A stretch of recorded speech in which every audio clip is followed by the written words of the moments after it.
Welcome back, fellow masters. We are finally here on time this time to discuss further developments in the Snowfield Rail War. It's time to talk Fate Strange Fake, episode 4. Oh man, this was a treat right here. This was a treat. Yeah, it was. So, as per usual with these reviews, we will be going into spoilers. So we're not even gonna start with preamble of spoiler-free stuff. We're jumping right into spoiler territory. If you haven't seen the episode, boot up your Crunchyroll and watch the episode because it is a doozy. Alright. So, we basically are introduced to multiple servants this episode. And from the cliffhanger of the previous episode, we meet the servant who shot an arrow at Gil.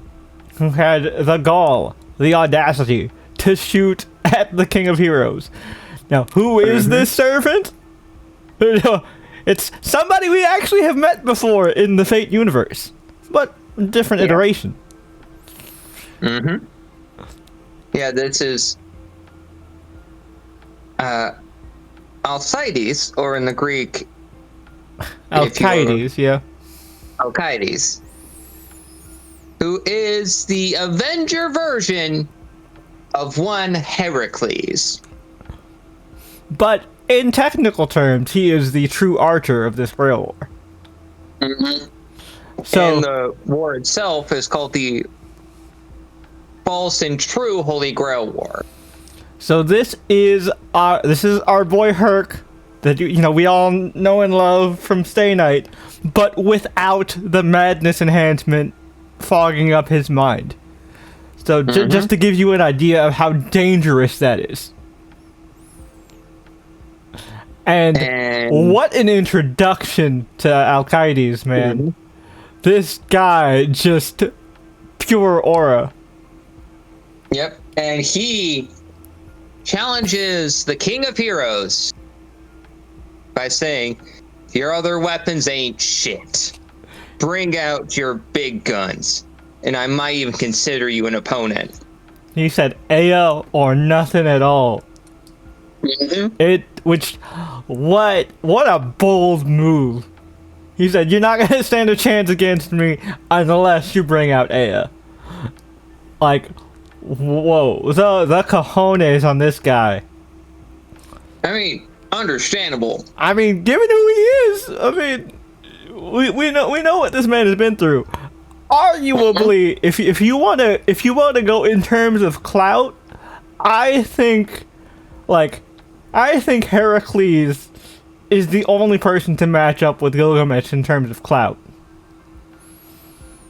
And in terms of raw power, absolutely. Oh yeah. I mean, we've seen how he matches up with his Berserker form. Like I said, this is the version of him without being barred by madness enhancement. Yeah, and a lot of his noble phantasms are used differently when he actually has his faculties. Yep, we won't talk about it too much because those haven't been revealed yet. But yeah, he still has access to God Hand, and he even gets access to other noble phantasms that were cut off from him in his Berserker form. Yep, and due to him becoming an Avenger, he gains access to another noble phantasm that we saw only inklings of, but we didn't see the true power of it yet. But their potential fight was interrupted by True Rider. The arrival of the Queen of the Amazon herself. Hippolyta. Yep. Called ISO on Alcides and says, we're throwing hands, bastard. She said, hey, Goldie. This one here, this is mine. Respect the 1v1. And Gil's like, nah. Oh, man. And the fight between these three was intense. And the thing is, it wasn't even a fight for real. It was just a opening salvo. Yeah. Like, and that's just the level they're on. They're not playing around. And I also really love Hippolyta's characterization because, you know, she obviously has beef with Heracles. Which we're just gonna call him Heracles to save time and just easier, because most people know him as Heracles. She has beef with Heracles, so but she saw that he shot at the little girl, and she's just like, wait, what the fuck? Because if you guys don't know your Greek mythology, Heracles and Hippolyta were actually lovers. Yep, in some interpretations. In others, he just laid with her and non-consensually just killed her. Yep. Yeah. But yeah, so like she knows him very well, and obviously, given that he is a great hero of her homeland, she does hold a deal of respect for him. So when she sees that he broke his one cardinal rule of hurting children, because if you remember his berserker form, that's the reason why he took to Ilya so well, is because you don't really get to see this in the anime, but you get this in the visual novel where you actually get to see Heracles' thoughts. He felt like this was his second chance at redeeming himself, being able to actually protect a child instead of killing one in his madness, because he murdered his children. At the time, his master may have had the body of a child, but she was at least in her 20s. Yep. But the sentiment is there. Yeah. So, Hippolyta was just shocked and appalled that, who she thought was Heracles, which, he is Heracles, broke his cardinal rule of harming a child. But Avenger Alcides don't give a fuck. Yeah. He said, she's a master. She's a master. I don't hold no qualms. It's not personal.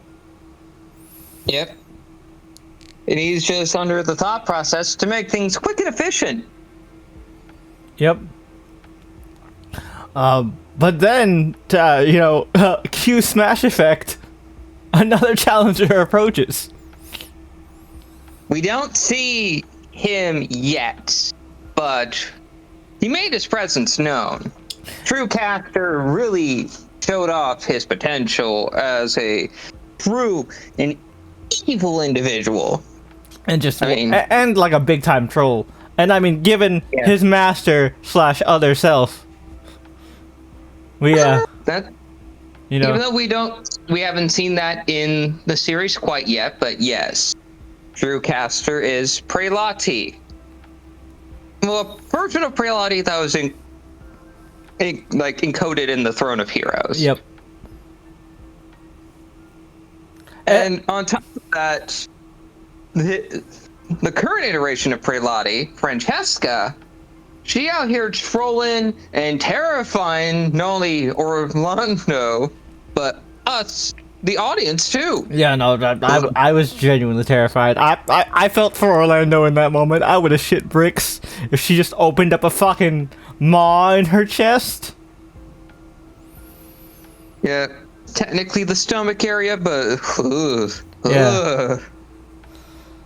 Yeah, like legitimate monster shit. Oh yeah, no, she's just a fucking eldritch horror chaos gremlin, and it's pretty fucking dope, I'm not gonna lie.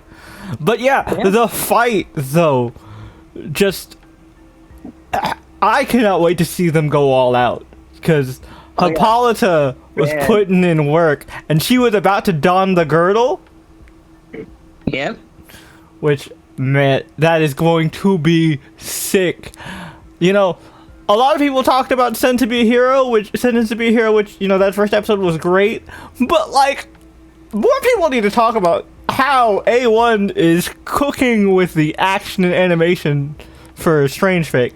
I know Fate is much more niche in terms of the anime community. Unless you're a Fate fan, it's not really on your radar. But, this shit goes crazy. Yeah. And I like this detail because it's very fascinating. Mm-hmm. They have a kintsugi effect on Hippolyta's mount. Yep. When she's actually just pushing it to the limit. Yeah. I think that's really cool. That horse is just supercharged. Oh, yeah. her energy alone, and she was pulling off some crazy nonsense on that Yeah, thing. just riding up a cliff. She would definitely be a 3-star Uma. For sure. And she was also just riding sideways on that horse. No, it was insane. It was insane. So lastly, we get reintroduced to Saber and Ayaka. Saber just having a fun time with the convenience store guy and his punk band. Yeah, just vibing, learning how to play guitar, And getting a cool fit. And my man learns to shred. He doesn't just learn to play guitar. He can fucking play. Yeah. That was nice. And also, I like that his Saber fanboyisms just come through because his fit very much looks like one of Saber's casual fits from Zero. It's very similar to the suit one that that she wears as Irisville's driver. Yeah. But it's just missing the tie. And Ayaka is being the typical reluctant hero archetype in this particular story. I mean, it's understandable because trauma. and she was just kind of forced into it. Like, she didn't really have a choice in the matter in the first place. Yeah. So she keeps trying to tell Saber, like, no, I'm not your master. Stop treating me like your master. I'll help you and supply you with magical energy until you find a better master, but I am not your master. Saber's not hearing any of this. And yeah, Richard, even in history, even though this is a more power of the collective unconsciousness representation of Richard, and then all Fate servants are like that. It's due to it's more of the mythologized version of the figure, but with like a kernel of truth behind the mythologization. Yep. Richard never really listened to anybody in real life.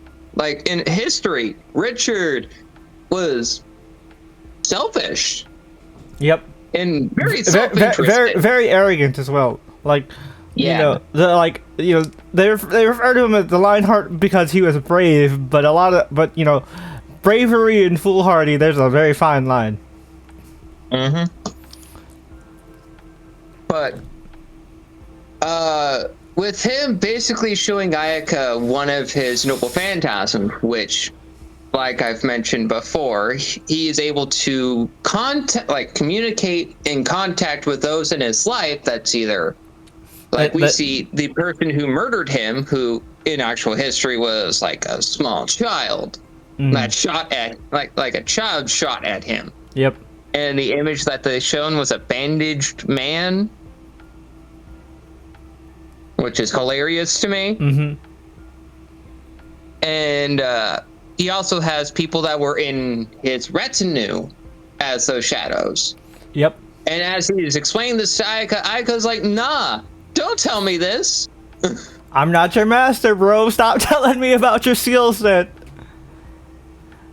And he's like, I haven't even told you my name. No. Save your true name for your real master. He's like, you're right. I should save my true name for a great and powerful mage and master who I deem worthy.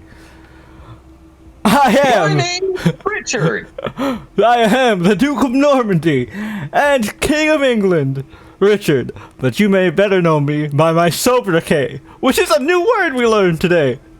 Yeah.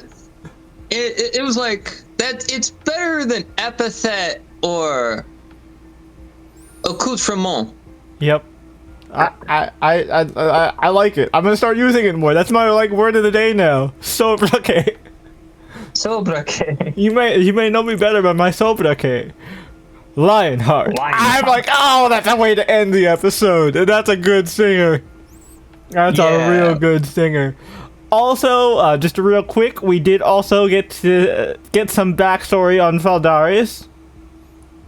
Yeah, Feldarius. I am very fascinated with how the American mages work because of this story. Yep. Also, puppet mages are just really interesting to me in general. Yeah. Because you got Yeah. you got that, like, you've got the Alzakis who are fucking insane. Zelrich is technically a puppet mage. Yep. If you really think about it. Yep. And the guy that was training Feldarius in Whispers of Dawn. It was also a puppet mage. Yeah.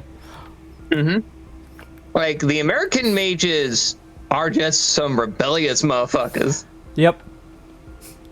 And if you think about it, puppet magecraft is the only reason Shiro is alive right now. True. And we also are introduced to True Assassin, who is the actual Hassan that was actually given his own Zebaniah. Yep. That no-name Hassan has in her retinue because she Has access to all previous Hassan Zabaniya. all previous Grand Masters. Yep. I think her limitation is not the first though. Yeah, I It's was gonna all say. Zebaniah. Yeah, I was say she can't access first Hassan. Because that'd be crazy if she could just fucking. No, she only has access to Zebaniah as a noble phantasm. Yeah, because first Hassan is a grand servant, so like.